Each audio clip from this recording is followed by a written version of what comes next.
कहते हैं कि दुख जब भी आता है चारों तरफ से आता है, ये कभी ख़त्म नहीं होते, और ख़त्म होते भी है तो बहुत समय के बाद। वो कहते हैं ना, गुरूर में इंसान को कभी इंसान नहीं दिखता, जैसे अपने छत पर चढ़ जाओ तो अपना ही मकान नहीं दिखता।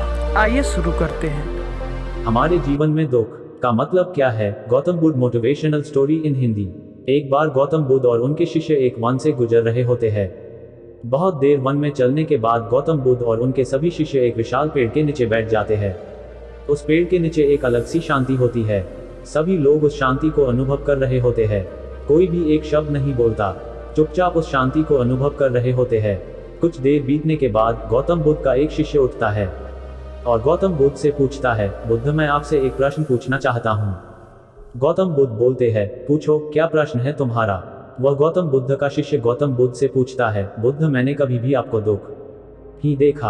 आपके चेहरे पर हर समय की अलग ही मुस्कुराहट रहती है, हमें भीतर तक आनंद से भर देती है। आपके चेहरे पर अलग सी चमक है जो हमें दुख से कोसों दूर करती है। पर मैं यह जानना चाहता हूँ कि मेरे भिक्षु बनने से पहले मेरे जीवन में बहुत सारा दुख था, जिसके कारण मैं भिक्षु भी बन गया हूँ। पर मैं अभी तक नहीं जान पाया हूँ कि दुख है क्या। क्या आप मुझे बता सकते हैं कि वास्तव में दुख क्या है? बुद्ध मुस्कुराते हैं और अपने भिक्षु से कहते हैं, दुख एक विचार से ज्यादा कुछ नहीं है। सभी लोग सुनकर चौंकते हैं और बुद्ध से पूछते हैं, परंतु बुद्ध, विचार तो आते हैं और चले जाते हैं, पर दुख एक बार आ जाता है तो जाने का नाम ही नहीं लेता।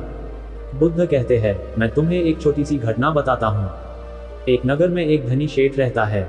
उसके पास एक वफादार नौकर होता है। वह शेठ अपने नौकर पर बहुत विश्वास करता है। वह शेठ अपने नौकर कभी भी किसी बात के लिए भी शक नहीं करता, क्योंकि उसका नौकर वास्तव में ही बहुत ईमानदार होता है।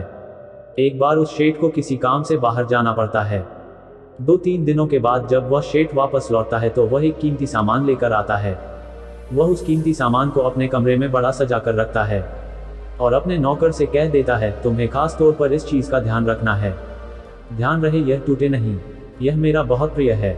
नौकर कहता है, मालिक, मैं पूरा ध्यान रखूंगा, आप चिंता न करें। अगले ही दिन वह नौकर पूरे घर की सफाई कर रहा होता है। सफाई करते करते वह शेठ की उस कीमती चीज के पास पहुंचता है और उसकी भी सफाई करने लगता है। सफाई करते वक्त वह कीमती चीज उस नौकर के हाथ से फिसल जाती है और नीचे गिर जाती है। शेठ को यह बात पता चलती है और वह नौकर के पास आता है और नौकर को खूब डांटता धमकाता है, पर न तो वह उस नौकर को नौकरी से निकाल सकता है और न ही उसे पिट सकता है, क्योंकि वह उसका बहुत वफादार और पुराना नौकर है। इसलिए वह दांत धमकाकर ही उसे छोड़ देता है। शेठ अपने उस कीमती चीज के बारे में सोच सोचकर बहुत दुखी हो जाता है। रात होती है और शेठ अपने कमरे में लेट जाता है। शेठ को नींद नहीं आ रही होती है। वह बहुत बेचैन होता है। बेचैनी के कारण शेठ अपने कमरे से बाहर निकलता है और देखता है कि उसका नौकर निश्चिंत के साथ खराटे ले लेकर सो रहा होता है। वह यह देखकर और क्रोधित हो जाता है। सेठ सोचता है, इसने मेरी इतनी कीमती चीज तोड़ दी और उसे बिल्कुल भी चिंता नहीं है।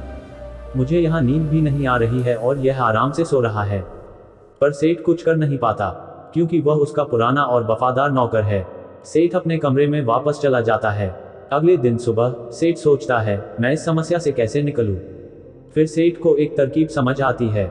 वह अपने नौकर के पास जाता है और अपने नौकर से कहता है, मुझे बहुत दुख हो रहा है, यह बताते हुए कि वह जो कीमती चीज कल तुमने तोड़ी थी वह मैं तुम्हारे लिए लाया था। मैं चाहता था कि मैं उसे तुम्हें उपहार में दूं, परंतु अब क्या कर सकते हैं, अब तो वे टूट गई है। सेठ की बात सुन नौकर को धक्का लगा। नौकर सोचता है, अरे यह तो बहुत बड़ी गलती हो गई। वे इतनी कीमती और महंगी चीज मेरे लिए थी और वे मुझसे ही टूट गई। फिर क्या? उस नौकर के मन में बेचैनी पैदा हो जाती है, डैक पैदा हो जाती है। रात होती है और सेठ आराम से सोता है और वहां नौकर बेचैन रहता है। उसे नींद नहीं आती। क्यों नींद नहीं आती? क्योंकि अब उस नौकर ने उस शेठ की उस कीमती चीज को अपने आप से जोड़ लिया, इसलिए वह दुखी हो रहा है। पहले उस नौकर के मन में यह विचार नहीं था कि वह कीमती चीज मेरी है, पर अब उसके मन में यह विचार है कि अगर वे कीमती चीज न टूटती तो वे मेरी होती। बुद्ध कहते हैं, दैट केवल एक विचार है। और यह विचार कैसे उत्पन्न हुआ? अपने आप को किसी चीज से जोड़ने से। हम जिस भी चीज को अपने आप से जोड़ लेते हैं, उसे पकड़ने की कोशिश करते हैं, वह चीज हमें डैक देती है। क्योंकि वास्तविकता तो यही है कि कोई भी चीज हमसे जुड़ नहीं सकती। हर चीज आपके पास है, आपकी है, पर कुछ समय के लिए। कुछ समय के बाद वह आपसे दूर हो जाएगी। उस दूर होने की घटना को स्वीकार करें और आगे बढ़े। और ऐसी ही मोटिवेशनल स्टोरी वीडियो देखने के लिए हमारे चैनल आकाश स्टोरी को सब्सक्राइब कर लीजिएगा। And thanks for watching.